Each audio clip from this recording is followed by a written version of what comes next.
Hello guys, এই যে আমার বউ আজকে কাকসি রান্না করতেছে। দেখি কি রান্না করতেছো। এই তো দুদিন পরে খুলনায় চলে যাব।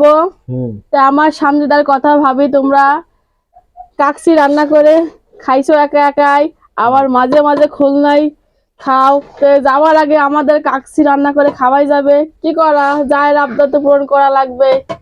হাজার হলো আমার একটা ছোট দেওরের বউ।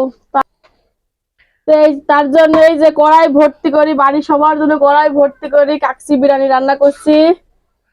আর আসলে কাঠের চুলায় রান্না করলে, লাকড়ি দিয়ে রান্না করলে টেস্ট অনেক বেশি লাগে। হ্যাঁ, আর গ্যাসের চুলায় রান্না আর লাকড়ির চুলায় রান্না জিনিসের স্বাদ কিন্তু এক না।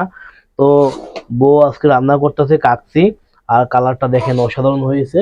আর এটা কিন্তু দমে রান্না হচ্ছে না, এটা যত প্রকার মশলা লাগে সবকিছু দেওয়া হয়েছে, শুধু দমে দেওয়া হয় নাই। যাদের কাকসি বিরিয়ানি পছন্দ অবশ্যই আমাদের বাসায় চলে আসবেন। কাকসি দাবাত থাকলো আপনাদের সবার। আর যদি ফুরাই দেয় তখন আসলে ফুরাবে না, যে পরিমাণে রান্না করেছি 2 দিন খালেও ফুরাবে না, একটু বেশি করে রান্না করেছি।